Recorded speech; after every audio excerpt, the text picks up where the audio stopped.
Father, thank you so much. So much. Thank you for this conversation.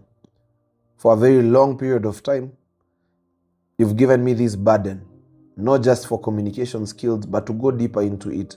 So tonight as I teach, may you open my mind, open the deepest faculties. May I not be distracted. May all the focus be on you. May our life be touched. May your presence move through words. You're not limited. So Lord, I am yielded. In Jesus' name I pray. Amen. Perfect. I want us to have a very interesting conversation on memory.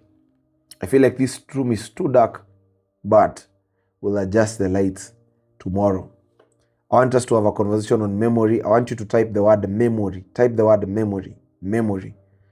This is going to be a powerful conversation. I would like you to get a book and a pen. Be so present. I would like you to be as responsive as possible. On Facebook, I need you guys to be so active. Share the link as much as you can, because it's a destiny-defining conversation. It will define a lot of things in your business. It will define a lot of things in your life in terms of how you manage relationships and how you see yourself. I'm joined here by a huge team of people. I have my friend Obadiah Kiplagat. He's a medical doctor by profession. I have Ruben. He's a media expert. I have Paul, the best brand manager in Africa. I have Joel from Congo. He's an amazing, amazing guy. He's a business investor. I have Charles, one of the best personal assistants that God has given us. And then we have Emmanuel, one of the top teams. They're here behind the scenes, ensuring that things are running. And I believe that we're going to be a blessing to you. For those who are meeting me for the very first time, allow me not to assume that you know me. My name is Walubengo Benihin. I am a trainer on different things. I am a speaker. I run a Speak Academy, and I Speak Society, an institution that is helping people across the nations in terms of the small things of life. My calling is in mindset, identity, and culture. Mindset, identity, and culture. So all my conversations revolve around mindset, identity, and culture. By mindset, I mean how the mind of a person works and how is it connected to the kingdom. Identity, how you see yourself, how you perceive yourself. How do all the small facets in your life relate to who you are? And then culture, challenging how things are done. Whatever looks normal, what made it look normal? So I ask questions. I challenge a lot of things within our culture. Through my content, through movies, through books, I do different things. Tonight, I'm coming with another culture-provoking conversation on memory. And today I want to first introduce this conversation. Once I've finished introducing this conversation, we'll break it into different parts. For the next 5 days, I'm going to be a blessing to you. It's going to be a 5-part series where I will teach effectively. I will teach effectively. I believe in teaching.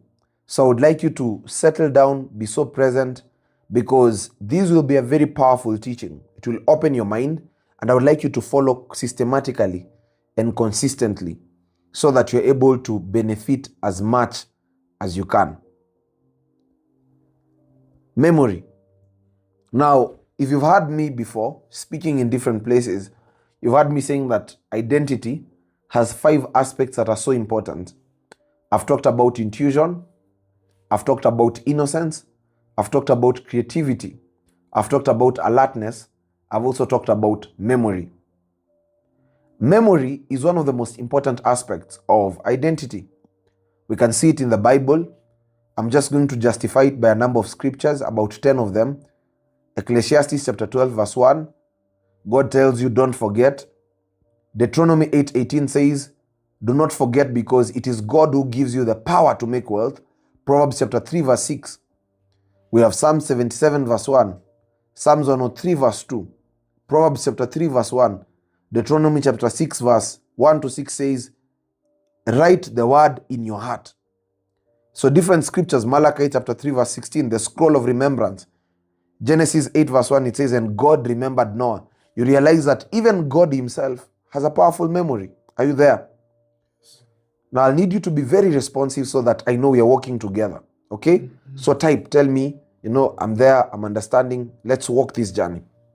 So you're seeing how memory is so serious to God. It's not something that God ignores.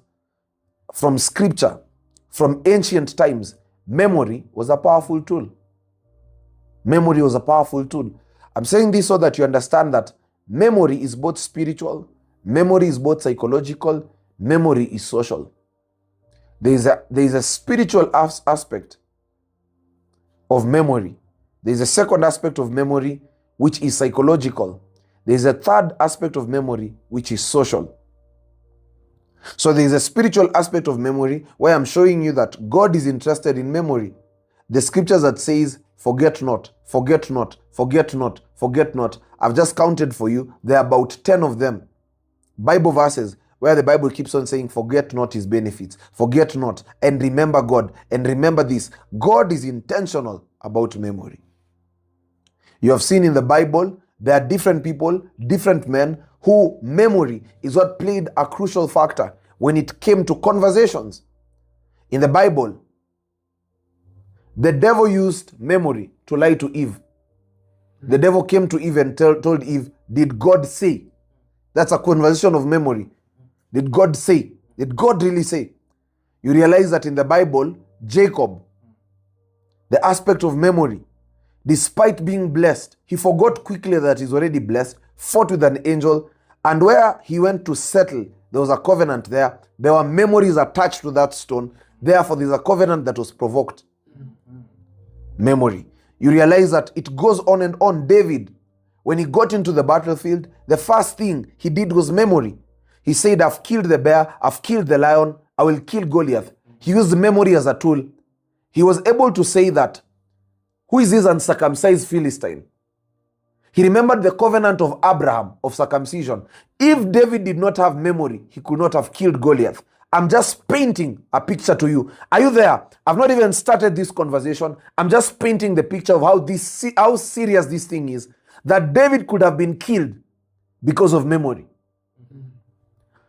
It's memory that helped him to conquer Goliath. Listen, it takes faith to know what God can do, but it takes identity to know what God can do through you. It takes faith to know what God can do, but it takes identity to know what God can do through you. It is one thing to have faith. It's another thing to have identity. Faith helps you to know what God can do. Identity is knowing what God can do through you. And identity is about memory. Identity is about memory. Identity is about memory. Let me repeat. It takes faith to know what God can do, but it takes identity to know what God can do through you. You can have a powerful level of faith, but a weak level of memory, a weak level of identity, where you're not able to see what God can do through you. Let me say something. Many of us are waiting on God, but God is waiting on us. Some of the things you're waiting God to fix, He's waiting on you to fix it. He has already sent you, but it takes a stable identity. It's the reason why there are many prayerful people, but they can't do certain things because memory is one of the factors. I hope I'm introducing this subject. I'm just trying to show you, I'm provoking your mind to see how this conversation is serious. How this conversation is serious. When Noah forgot that these are the daughters, Noah slept with the daughters. Memory has been used either against or memory has been used for. Memory, we see the devil is interested in memory. God is also interested in memory. All of them are interested in memory. Both the spiritual realm is interested in memory. I'm saying this so that you understand the devil is so intentional with memory. He is. And God is also intentional with memory. Both spiritual forces understand the power of memory. Do you know the most intelligent people are in mental health facilities? In mental facilities. You go to Mathare here in Nairobi. You'll hear people who are engineers, people who went to Starehe, guys who went to Alliance. One day I was in town brushing shoes, and then the guy who was brushing my shoes is called Felix. A guy came and he began talking about aeroplanes. He began saying, you know, there's an aeroplane called Cessna, there's this jet, there's this gun. He began talking different things, and guys were laughing. And then I asked this guy, how did this guy know about aeroplanes? He told me this guy was a pilot in the Air Force, Kenyan Air Force, and then he was fired from the Air Force, and then he got a mental disorder. He fell into depression, got into alcohol, but it seems like he still has that mind. So the guy just walks around town in archives, just talking about jets, talking about fighter jets, talking about history. Then while we were seated there, there's a guy who said, "Thank you, sir." He started telling that guy, "No one in Kenya is supposed to be called sir. You're only supposed to be called sir if you're a king or if you're the son of a king. And in Kenya, the only person who was called sir was called Charles Njonjo because he married the daughter of the queen." So I wondered, how can a madman know such things? Yes, then I was told the guy used to be in the Kenyan Air Force, then he lost his mind. But the guy there's something he still remembers. Most of the mad people, I am persuaded, the most gifted people are in prison and mad people are in mental facilities. I believe, some of the most intelligent people are in mental facilities. I'm persuaded. If you're here listening to me and you have any relative who has a mental issue, I need you to concentrate on this series that I'm going to do, because it has taken me a lot of research, a lot of time thinking, a lot of prayer. It is not easy, because I looked at some of the most brilliant people. They're in mental facilities. Some of you watching me who are struggling with anxiety, some of you are struggling with memory issues. By the time I begin to open for you the scriptures and then open for you history, you will realize that this conversation of memory is a powerful conversation. It's deeper than we think. I did a summary here and I would like you to write it. I discovered there are 5 reasons why memory is attacked. Number 1, listen keenly. Number 1, memory is attacked so that you can forget who you are. That's number 1. Memory is attacked so that you can forget who you are, identity. Number 2, memory is attacked so that you can forget what God said about you. That's number 2. Number 3, memory is attacked so that you can forget people that you're supposed to remember.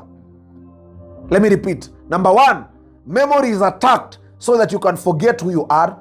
Number 2, memory is attacked so that you can forget what God said about you. 3, memory is attacked so that you can forget people that you're supposed to remember. Number 4, memory is attacked so that you can forget moments that defined you. Moments that defined you. For example, it took David to remember a moment that defined his destiny. Number 5, memory is attacked so that you can forget information that can impact your life. That can impact your life. For example, someone tells you, "Call me on Monday," you forget. Let me repeat. There are 5 reasons why memory is attacked. Number 1, memory is attacked so that you forget who you are. That's number 1. Number 2, memory is attacked so that you can forget what God said about you. Number 3, memory is attacked so that you forget people that you're supposed to remember. Number 4, memory is attacked so that you forget moments that have defined you. Number 5, memory is attacked so that you forget information that is supposed to impact you. For example, forgetting dreams, especially people in the prophetic. Anyone who is prophetic, you wake up, you can't remember a dream. Those are the 5 reasons why memory is attacked. Those are the 5 reasons why memory is attacked. Someone is saying, attacked by who? By the devil. Definitely. You know, I go to a place where I said, I'll not be teaching public speaking like a public speaker. This thing is spiritual. I will approach it spiritually. I actually stopped teaching public speaking in general. I began to take a spiritual approach in teaching public speaking. Because now, like there's a woman I was teaching, that this woman has forgotten, she reads a book and forgets everything. She forgets people, including her family members. So want to tell me that I need to train that person, stand like this, voice articulation? No. So I stopped. I said I'll be very public about my faith. I'll be very public about the spirituality of life, because life is already spiritual. You know, so life is already spiritual. This thing does not need an intellectual approach only. It needs both aspects. Yeah, both aspects. Can I repeat the 5 points? Yes. Number 1, memory is attacked so that you forget who you are. Number 2, memory is attacked so that you forget what God says about you. Number 3, memory is attacked so that you forget people that you're supposed to remember. Yes. This one on people is a whole other thing. It's a whole other thing. Then number 4, memory is attacked so that you forget moments that defined you.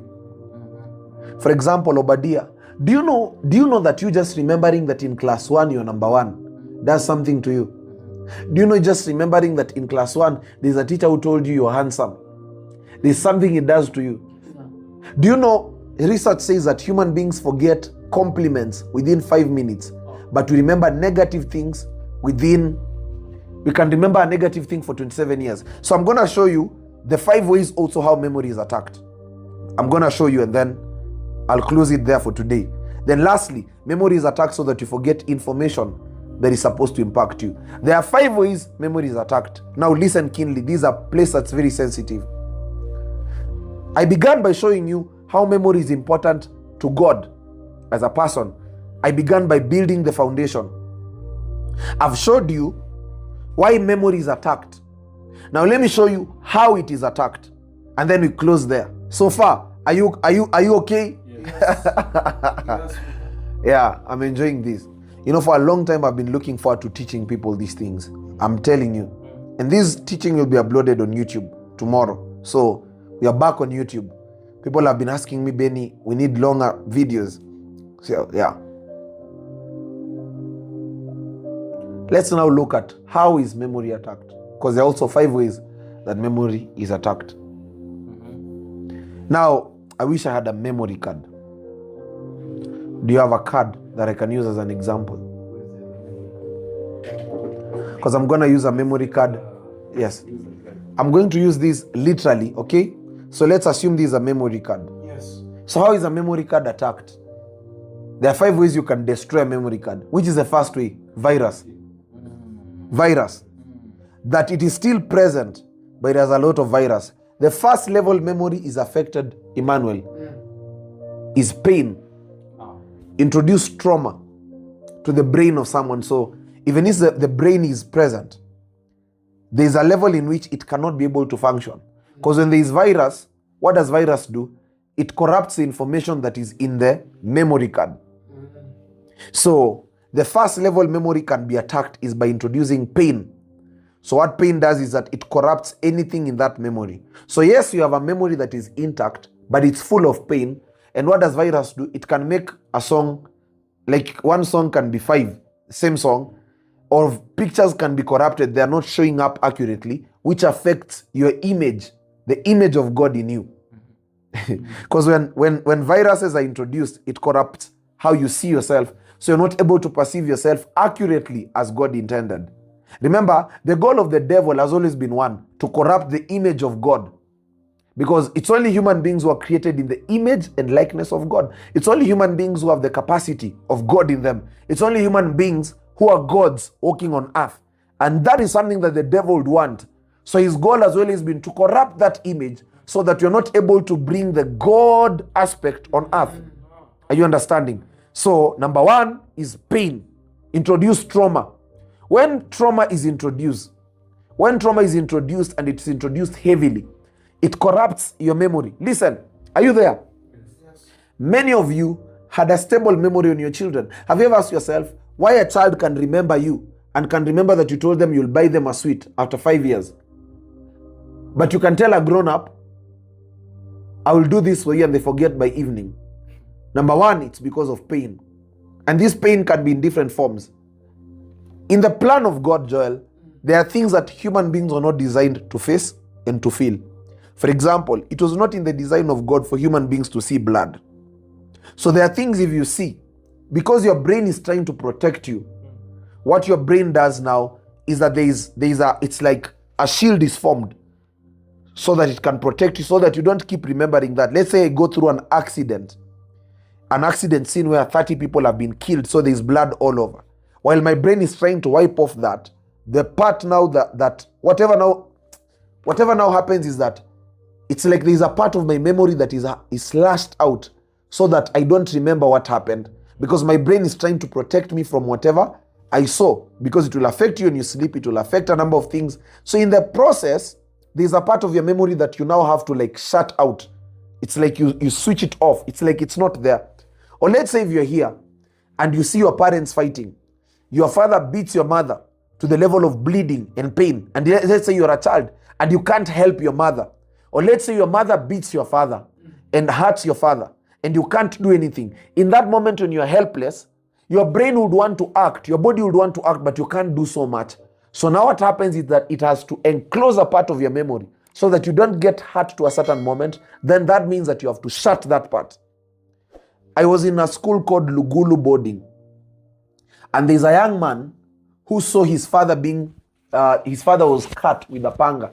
Like thieves came, his father was a soldier, then they put his neck and then they slit the throat of his father in the presence of the whole family. Till today, that boy is never the same again. He just talks to himself. Experiencing that pain did something to that family. It's the reason why, listen, I've done my research in Rwanda, Congo, countries where people fight.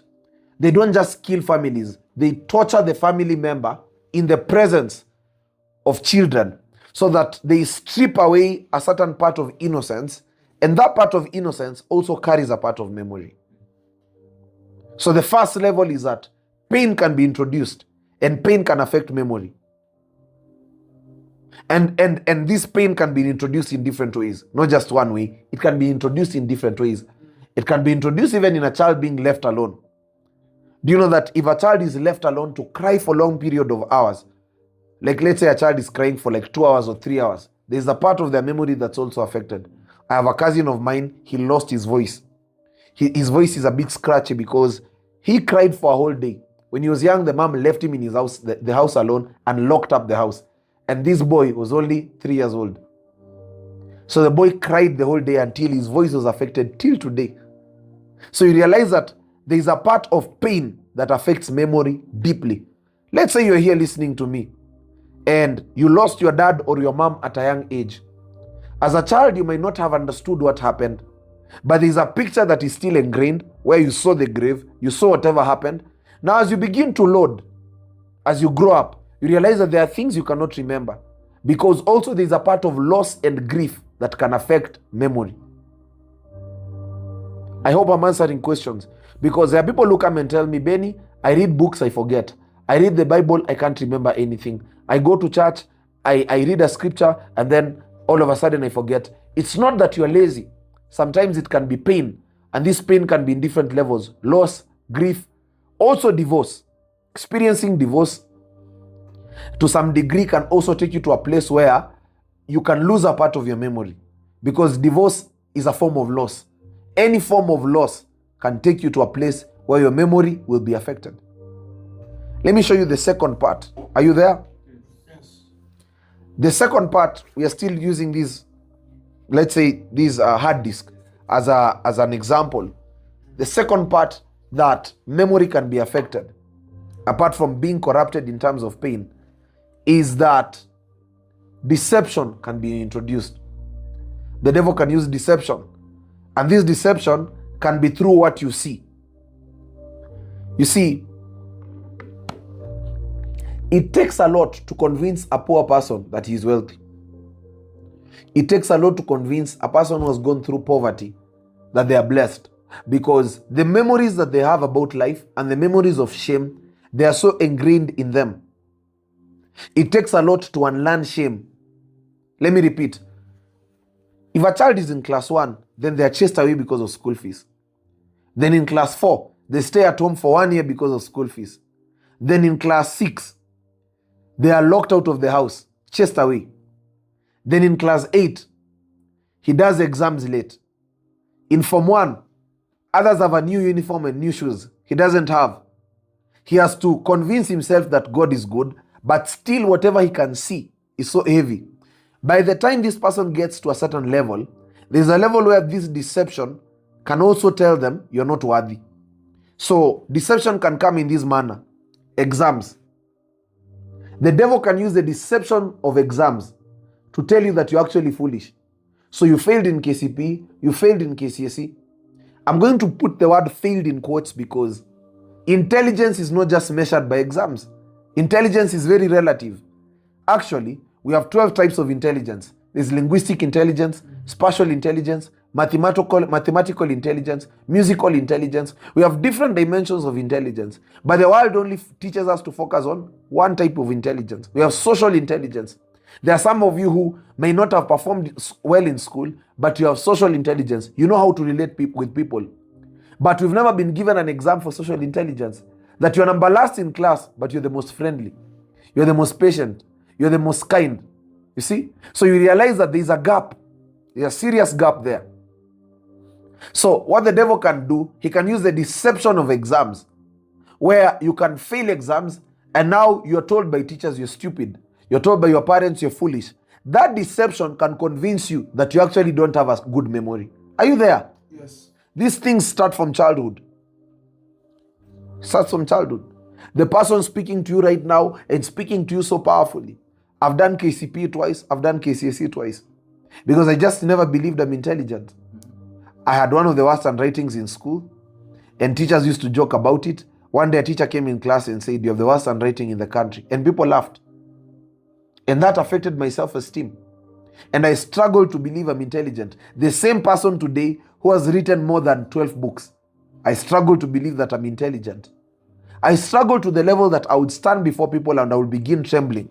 Because the memories of childhood are the most powerful. Whatever is downloaded in this memory card first has power. You see?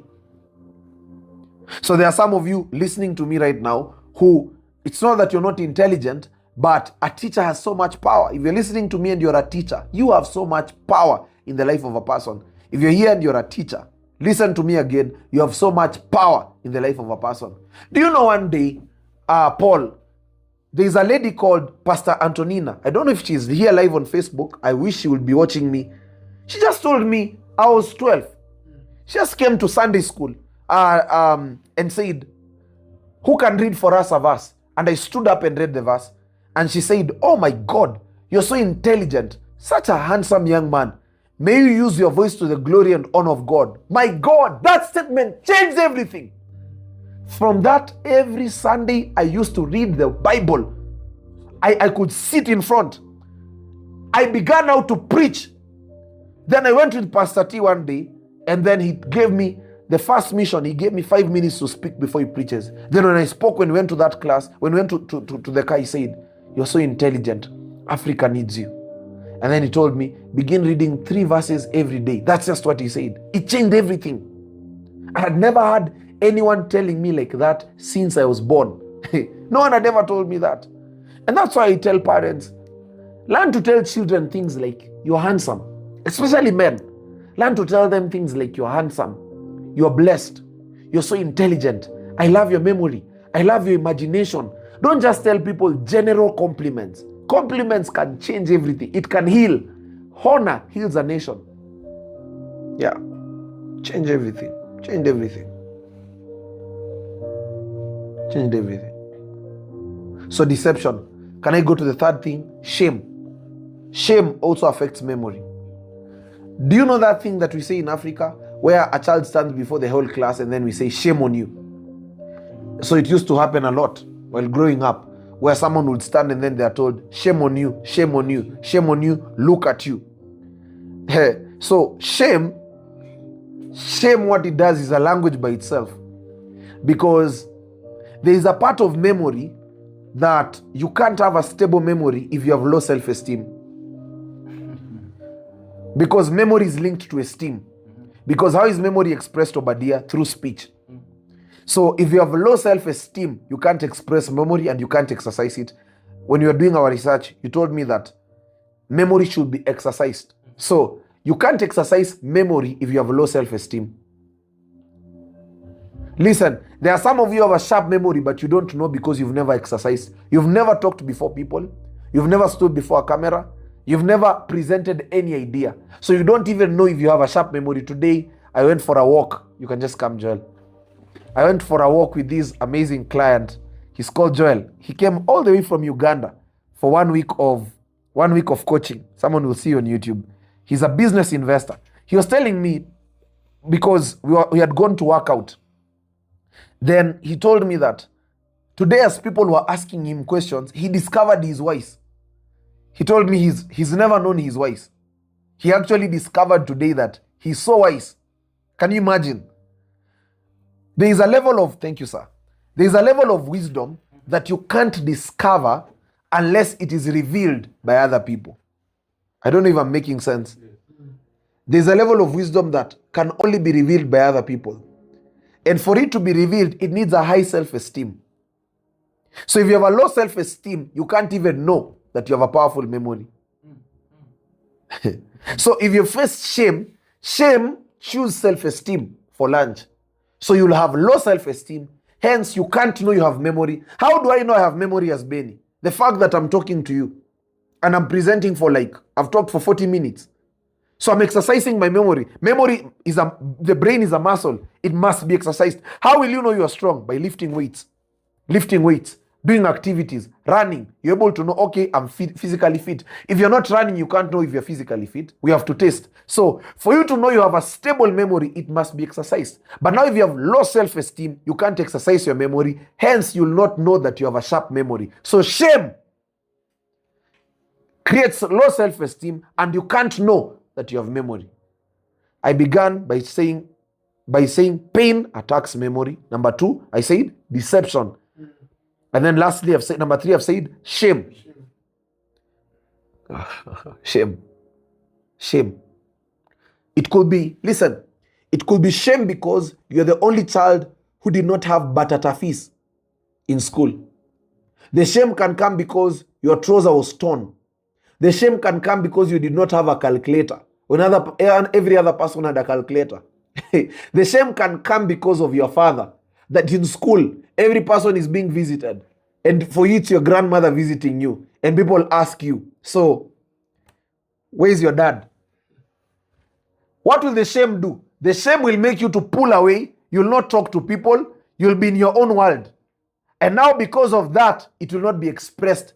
Because how do kids have memory? They have memory because they talk. They have memory because they interact. Shame secludes you. Shame plants something called an orphan spirit. When you have an orphan spirit, you can't talk to people. Hence, you'll not know whether you're intelligent or not. That's what shame does. So shame secludes you. Shame pushes you away. Shame can come because of your skin tone as a girl. There's a girl in school. Her name was Winnie. She could not remove her sweater because she had big breasts, unlike other girls. And then there's another girl called Deborah. For her, her chest was flat. She did not have breast. And guys used to joke about it. So she would stay with a sweater the whole day and she would not walk with the other girls. So Winnie could stay with Deborah because she has a big breast. And then Deborah would stay with Winnie because she has small breast. And so all of them have to stay in fleece jackets and they can't interact with boys. And so that means they will not talk in class. They can't lift up their hand and teachers are shaming them. Every teacher who comes says, remove your sweater. Every teacher who comes says, look at you. Aren't you ashamed? It is hot. Yeah. So shame can come because of different things.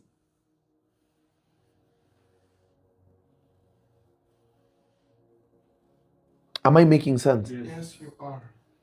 These are the conversations I've been longing to have. If you're here and you're a pastor listening to me, these are the things that your congregation needs to address. Because even if you teach a person wealth creation and dominion and they are struggling with shame, they will not network with anyone. They will not talk to anyone. It's the reason why there are people who run after church service. Immediately after church service, they carry their handbag. It's the reason why church WhatsApp groups, no one talks. It's only the pastor who is talking. It's the reason why there are people who can sing, but they will never join praise and worship. They will never join praise and worship. They will never. They will only sing in the shower. If you're a pastor listening to me, you're so blessed. Because many people might not listen to young people like us. But because you're here, there are things you'll know. There are things you'll pick. This is what the young people need. If you're here and you preach in schools, these are what young people in schools need. You don't go and tell them how they need to focus in life. First, you have to address the root cause of focus. There's someone who has never answered questions in class, not because they're not foolish, but because they smell sweat. Sweat can be the reason why you will have shame. I remember there was a time in school, everyone was saying how I'm smelling sweat. I did not even know. I did not have roll-on. I did not have nice colognes in school. No one wanted to sit with me. Every girl refused to be my desk mate. I had a challenge, boss. And at home, my father and my mother did not see the importance of me having a roll-on. They knew that you have taken you to school to work hard. So why do you need a roll-on? And I could go in school and I'm smelling sweat. So girls used to refuse sitting with me. Girls would go and talk about me in the dormitory. So you imagine the whole school, girls talk about you in the dormitory. You show up in the dining hall and the whole school is laughing. Shame.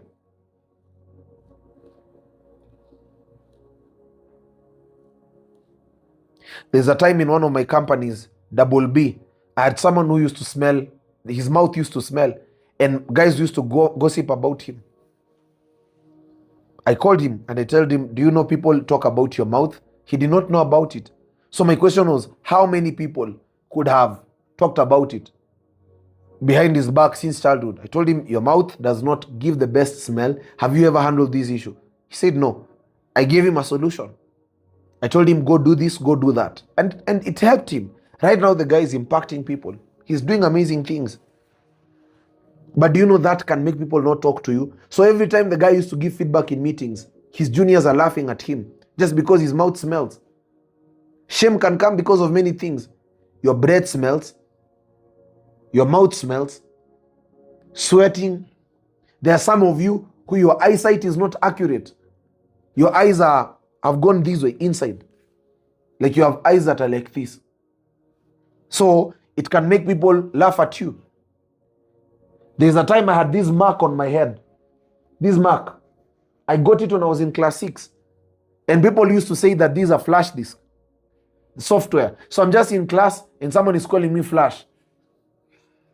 So I'm like, what is flash? You know? And then only for me to know that someone's saying that this mark, that the reason I talk a lot is because I have these are places where people put a flash disk. It was not the best joke, but shame can push you away from people. Are you understanding what I'm saying? You know, we are laughing, but these things are serious. Yes. The shape of your head. People could call me, come. Emmanuel has a big head, and people sometimes joke about his head. You see? People say that it's a transformer. It's a power bank. All those kinds of names. I don't know if you guys are understanding what I'm saying. Because some of you have sons who have major heads, and they're going to suffer. Unless you really affirm them, it's going to be heavy. This thing is not small, as you can see. Emmanuel, you can turn so that, you see, it's not easy. And people could call people like Emmanuel head boy. So people are calling you head boy in school. And the girl that you want is calling you head boy. I'm telling you these things, we can be joking, but these things have killed children. These things have killed children. These things have killed children.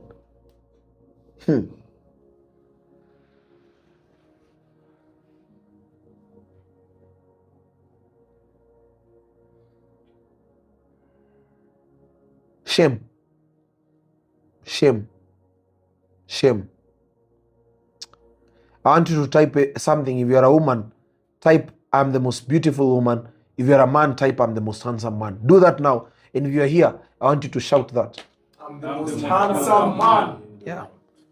You know, it took me a lot to believe I am handsome. One day, I went to speak in grade debaters at M-Pesa Academy. When I was going down, a girl from Maryhill just came and told me, oh, you are so handsome. And you speak so well. I did not know even how to respond. I just said amen. Because I did not believe what she was saying. I was like, what's handsome about me? Because people have told me the whole thing about flash disk, microchip, all those things. So I did not believe those things. I did not believe that I'm handsome. I began to believe that I'm handsome. I began to, do you know it takes a lot of courage to post a video on TikTok? And TikTok people are so foolish. People can type anything. People can just tell you, and I thought this big head can help you. People in TikTok can tell you anything. You need a high self-esteem to post on TikTok, especially if you're a woman. Women are criticized on all areas. Your forehead, a woman will be criticized about her hair, about her skin tone, about nyash, about the breast, about lips, about your voice. It takes a lot for a woman to just record a video and to post it and not care about makeup or anything. I'm telling you, it takes a lot. That's why I salute all women who are bold enough to put their content out there. That's why many of you have private accounts. It's not that you are a CIA or you post anything important. It's just that you don't want us to see your forehead. The Lord has blessed you with the whole balcony of thoughts. You have refused to show us the blessing of the Lord. Come on. Tomorrow, I want you to take a picture of your forehead as part of conquering this thing and post that forehead. Are you understanding? The Lord has blessed you with a shiny forehead. Shame.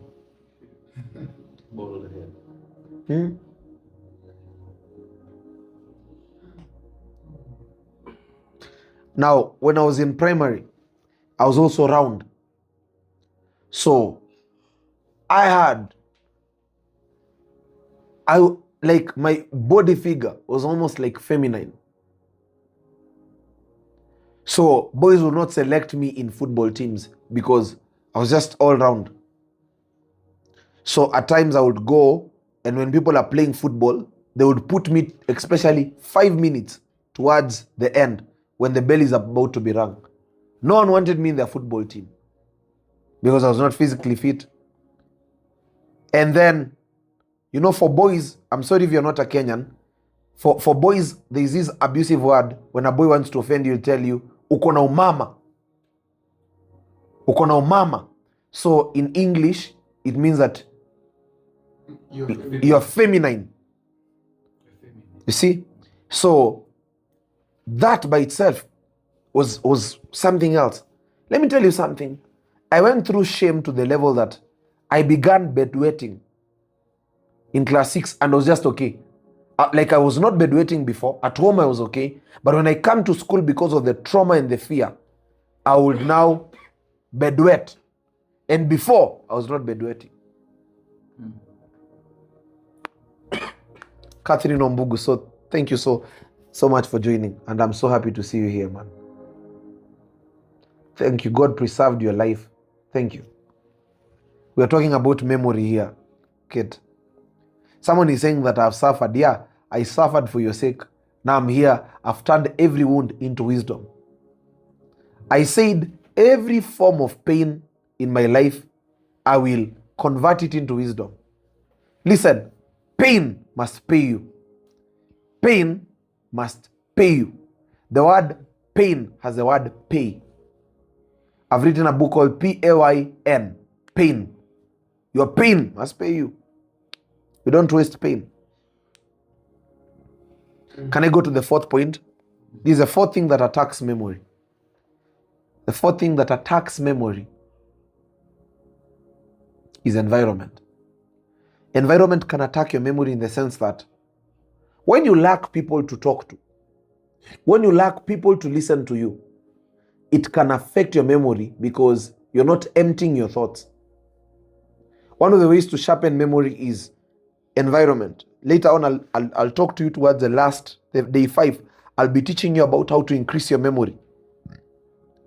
But number 4 is environment, because environment can push you to a place where you are alone. Either you're in an environment where people don't understand you, or either you're in an environment where you are totally in your own world, and so you don't have many people, therefore you can't exercise your memory. You're not given attention. Let me give an example. There's a reason why children are supposed to grow with their parents and not their grandmother, neither their auntie. If you grow with your auntie or your uncle or your grandmother, there's a level of fear that you'll have. Therefore, you'll be sitting in the kitchen most of the time. And as you sit in the kitchen, you don't get to express yourself powerfully. You don't get to talk. Therefore, your memory is affected. Let me repeat. Environment. When you're in an environment that carries joy, where you're free to talk, it increases your level of memory because you're talking and talking and talking and talking. Let me give you an example. There's a time we used to stay at my auntie's place. So when you're coming to watch a movie, everyone first will be chased from the sitting room. They say they want to clean the house. Then they clean the house and then they say, come and sit on the floor. So you can't sit on a chair because you remember the way, I don't know how we'll call it in English, the way they used to put vitamba. You guys understand what I'm saying? On a chair. Like the covering on the chair. So they used to say, because you're children, you'll sit on the covering and then the seat covers and then you like distort them. So they say sit on the floor so that you don't distort them. Now, what used to happen is that when you're seated there and then you see something funny in that movie, you can't even laugh because you turn to laugh and then you see how everyone is looking at you. So you are seated there watching the movie, but there's fear. Or sometimes when food is being served, you want to add yourself a portion of meat or ugali, but you can't. So you have to pretend that you're full. You eat a small portion, then you say thank you. Thank you, auntie. Then they ask you, do you want to add food? You say, no. Because how they will look at you and how they will talk about you later. Let's say when you guys have disagreed as children, someone tells you, you even come to eat at our place. You don't eat meat at your home. Or you don't have a TV at your home. So it creates fear. What fear does is that it kills expression. I've told you, memory must be exercised. For you to have a sharp memory, it must be expressed. But now, when you're in an environment full of fear, you can't express your memory entirely. So you are limited. Are you understanding what I'm saying? So if you're here and let's say you grew up in a place where you did not have a TV, you did not eat certain food, or you had an uncle who was paying for you school fees. So because the uncle is paying for you school fees, so there are jobs you'll do. So like you'll take care of cows. Most of the time you'll be alone. So you realize that now it becomes a challenge for your memory because you're not used to conversing with people naturally. You're not used to being in environments where people are expressing themselves freely. So most of your thoughts are conserved and reserved. Therefore, it begins to affect your memory because how memory is strengthened is by conversations. Am I making sense? Yes, you are. Let me finish up. I have 3 minutes. And then we get done. Are you understanding what I'm saying? Yes. Number 5.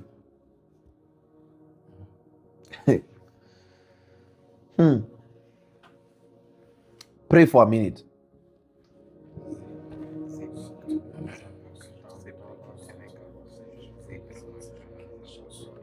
Pray for 1 minute. Pray for 1 minute before we proceed. Pray for 1 minute. Open your mouth. Pray for your memory.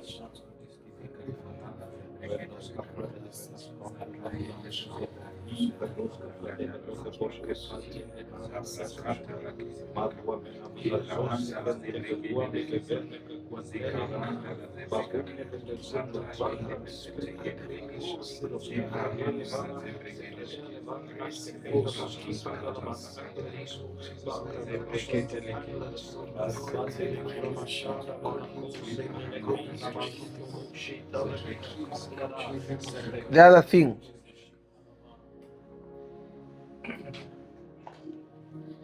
is rejection. Rejection can push you to a place of memory where your memory can be affected because, and how for rejection, how it works is very simple. Anyone who has been abandoned or rejected,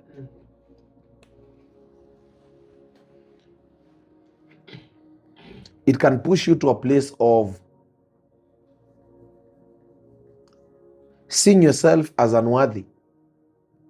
Therefore, you'll see your thoughts are not enough. Your thoughts are not worthy. Why should I share? You remember in the Bible Mephibosheth? When Mephibosheth was called by David, what did he say? He said, I'm not even better than a dead dog. So anytime you go through rejection or abandonment, it can also push you to a place where you'll not treasure your thoughts. Therefore, you'll not take your thoughts seriously. Therefore, you'll not take your memory seriously. So rejection and abandonment, rejection stroke abandonment can push you to a place where you don't take your thoughts seriously.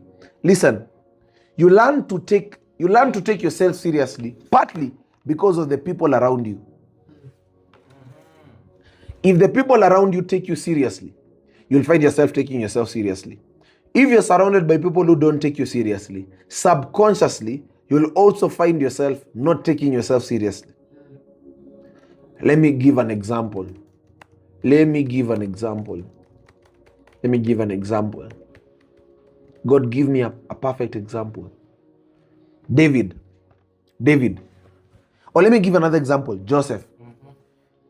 By the fact that Joseph was always around the brothers, there was a danger that he could have taken his dreams as a joke or as a fantasy.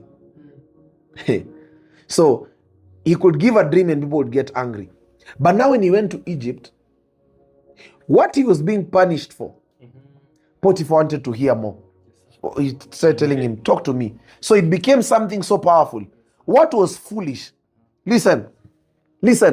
Right now I have 671 people listening to me on TikTok. I have 150 people listening to me on Facebook. These in total are about 800 people listening to me across the world at this time. The way you are all listening to me, there is a time I was punished for talking. Listen, many of you who have great gifts, the reason you don't take it seriously, it's because you're surrounded by people who don't take you seriously. So you've learned also not to take yourself seriously. The things which are foolish to you. Do you know that there are people who are trained. There are people who are paid to train dogs. And do you know that there's someone who knows how to train dogs, but they don't know that people are paid to train dogs because it's a punishment in that world. Do you know there's a lady here called Kate Wambugu? I'm going to use her as an example. Kate is a blessed person. She's employed so many people, more than 300 people, because of apple farming. There is someone who sees an apple as a simple fruit. But there is someone who saw an apple as an industry. Are you understanding what I'm saying? Yes. There is someone who is a normal photographer in town. They are paid 100 shillings per photo. And there is someone who is paid 1 million per month because of photography. They are all doing the same thing, but there is a degree of who is around you matters, because it transfers how you take yourself seriously. Listen, I am paid to teach people how to talk. In Kenya, I've been doing this. I've spoken in churches, in places where people gave me water and they gave me fare. And people gave me fruits and they told me, Benny, you're going far. And I appreciate them. Last year, a client called me and said, I want you to coach me for 1 year. Is it okay if I pay you 1.2 million for you to just work with me for 1 year? So it first struck me because I did not have a course for worth 1.2 million. Said, how does that look like? He said, I don't want you to mentor me one time. I want you to mentor me for 1 year. So I want to pay 1.2 million and you'll mentor me. So first, I began to ask myself, so how will this money be sent? Will it be sent by bank? And first, is this person serious? Because it seemed like a joke. And the account even had 200 followers. It does not look like it. Said, I've seen what you have. I know what I want from you. I want you to teach me how to talk to leaders. I meet presidents. And I want you to teach me how to talk in 10 minutes and persuade a president. So I'm going to pay you 1.2 million. And I'll fly you to America. I want you to spend time with me 1 week. We'll go to Dubai. I want to spend 1 week with you. I want you to teach me. Look at right now, Joel, that a client is flying in for me to spend 1 week with them. There's another client who flew from America. I have clients who fly in from South Africa, different parts of the world. Last year we did an event. People came from 8 different countries that they are coming just to see me and spend time with me for the same thing I was punished for in school. That right now, people can fly in. I remember one day he spoke. The daughter of the president gave me $500,000 by just speaking for 10 minutes. Said, there's this thing that you have. Listen, this same thing, I've been punished for it.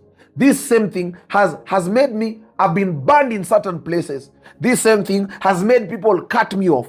This same thing has made people hate me. Listen, it depends who is around you in life and how seriously they take you, because they can teach you to also take yourself seriously. Yeah.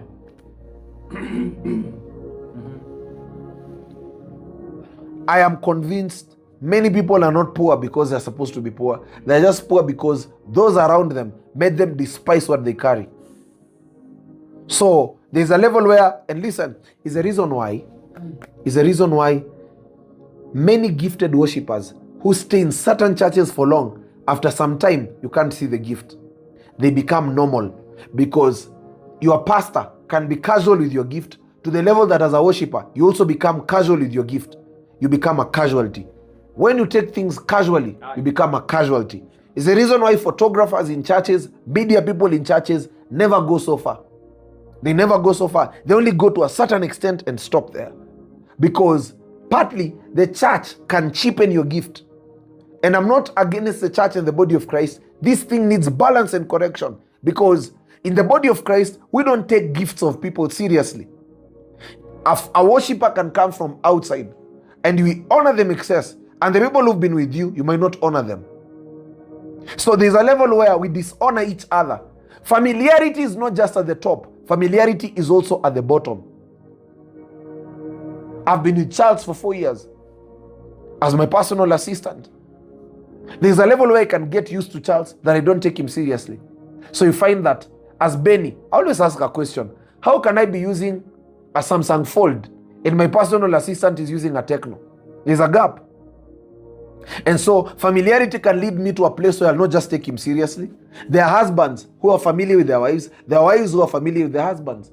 There are fathers who are familiar with their children. And there are children who are familiar with their fathers. You can be familiar. One day my mother was just talking in the sitting room. I'm seated in the bedroom. My mother is having a phone call. And then my mother says, my mother said, there are 5 things you can never choose in life. Parents, background, tribe, skin color, and nationality. She said it casually. I said, no. I went back in the sitting room. I said, what have you said, mom? I wrote it down. That's how I wrote my first book. A revelation that came from my own mother. And I realized that there's a level where you can reach, where you don't just take people seriously. You don't take yourself seriously. You must learn the habit of taking yourself seriously. For example, when it got to 10 p.m., I said, I'm going live. My team was to bring me water. They delayed. I said, I can't wait for water when my destiny is here. I'll go live. Water will come later. Because destiny is important. You must learn to take yourself seriously. That if you say, I'm starting this meeting at 10, you start at 10. You start at 10. I go to a place where if I'm going somewhere and my driver delays, I will drive myself to that place. I don't need to wait for a driver. Because destiny requires you to take yourself seriously. Because if you don't take yourself seriously, it affects your memory. You must take yourself seriously. When you feel unworthy, your ideas become unworthy. When you're in places where you're treated unworthy, you'll also learn that. So your ideas become unworthy. You don't take your ideas seriously. It's the reason why we fear charging in Africa. We can't charge. We can't talk a certain amount. You must get to a place where you realize you're not ice cream. You're not meant to be accepted by everyone. You're not meant to be everywhere. I always boldly say that I'm not meant to coach everyone. My time is so limited on earth. I will coach those people who see my value. I will coach those people who are ready to invest whatever I've invested. It takes a lot of investment to teach people. It takes a lot of books. I have to work out. I have to be physically fit. You've seen I've not been live for 1 month. A whole of February. I've not been live.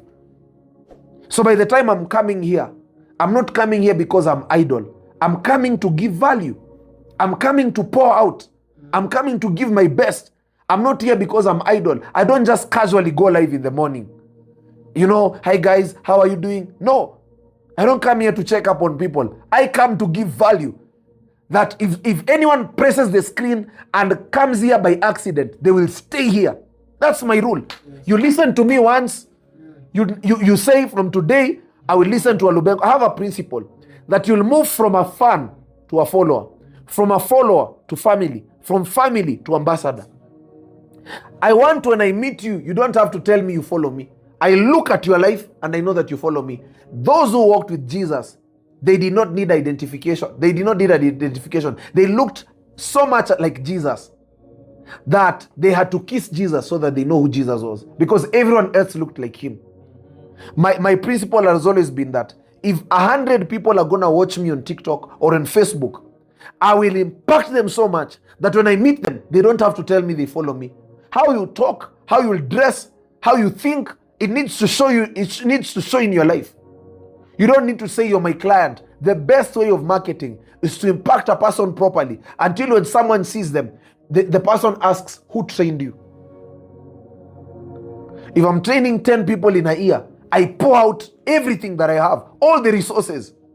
I don't just train people in public speaking. If I'm training you in strategic thinking, I will train you in multiplication. I'm intentional about it. So, you must learn to take yourself seriously. I want you to type this. Say, I will take myself seriously. Take myself seriously. Come on, repeat that again. I will take myself seriously. When you take yourself seriously, you'll remember. It begins by remembering who you are. Sometimes you can forget who you are, and that's attached to memory. I hope that was a good introduction. I'm done teaching. Was that a good introduction? Yes, sir. I will take myself seriously.